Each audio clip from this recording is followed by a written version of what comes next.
Kaylee Radigan, and I'm a senior at Dickinson, and I'm a social justice peer educator.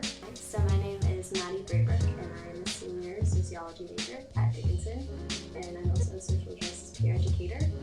Hi, my name is Gabriella Farrell. I'm a sophomore, and I'm a social justice peer educator. And the reason I was interested in social justice and inclusion at Dickinson was because what I experienced my first year. So coming to Dickinson, it was a completely different environment to what I was used to. So back at home, I went to a high school. I went to school with a relatively diverse and inclusive population, I guess. The only clear divisions were based on academics. So like if you had class with people, that's who you mainly hung out with. And then coming here in certain spaces, it was very obvious who went with who, the different divisions, such as in the CAF.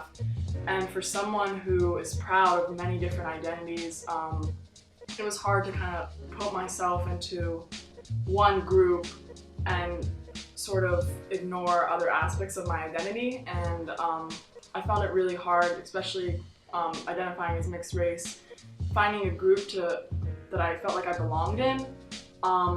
And because of that, I sort of self-segregated myself, like many other people do when they come to a new place that they're uncomfortable in. They go to a group that they're comfortable with and they kind of segregate themselves from other groups that they aren't so comfortable with.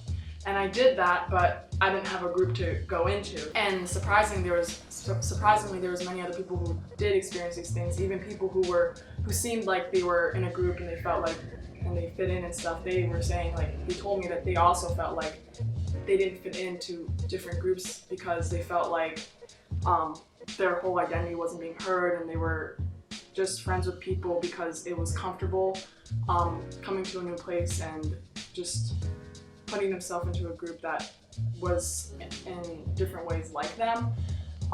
So then talking to other people made me realize this was more of a bigger issue at Dickinson, and it made me want to do something about it.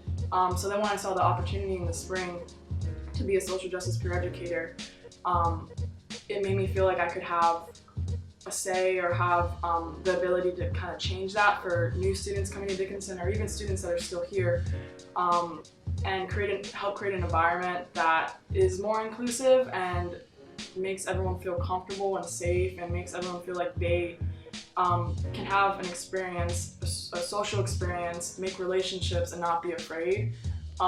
So I wanted to be a resource, but also I wanted to have a say in how Dickinson's environment will change. So my first year experience really influenced why I'm here and why I want to do this work. And yeah. Part of the reason that I got interested in social justice at Dickinson is because during my first year, I saw a demonstration where students posted pieces of paper around the hub, and they had written on these pieces of paper their experiences on campus, and these experiences included microaggressions, overtly racist incidents, and feelings of not being supported or not having their needs met.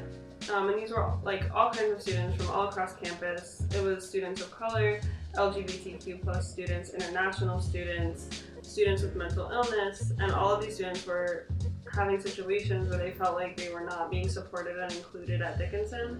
And when I went to talk about this with one of my professors, his response really bothered me because he seemed to think that the students were overreacting.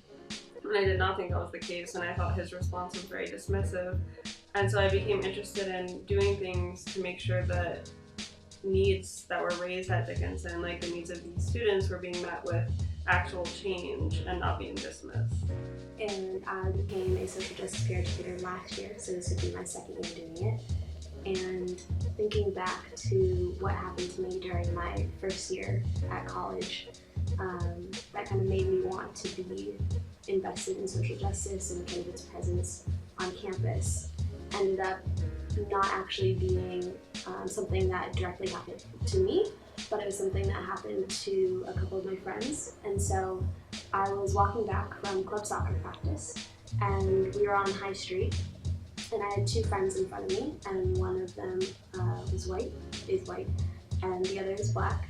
And were all female, and we were all walking, and this truck slowed down, and my two friends were in front of me, and they were just chatting, and this truck slows down, and a man rolls down his window and asks my white friend why she's hanging out with the other girl who was with her, and basically said, why would a delicate thing like you be hanging around with a person like that?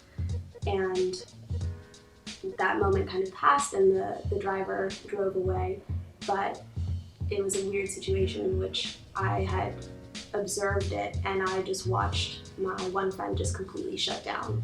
And so it was definitely a weird moment in the sense that I felt very safe on campus, and I know that there are a handful of people who do feel safe and feel like Carlisle is home, and that Dickinson campus as a whole is supposed to be a safe place, but it was a reminder in that moment that not everyone experiences it the same way, and that there are these tiny moments that ultimately have really, really big effects. And even if it's not happening to you, it could happen to someone else.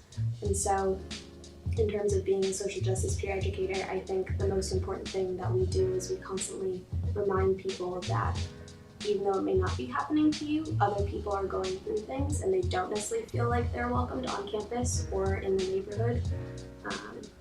And so when we talk about diversity and inclusion, I think the main part is that it's not about just yourself and not about the perspective that you have, but the experiences and the perspectives of everyone else as well.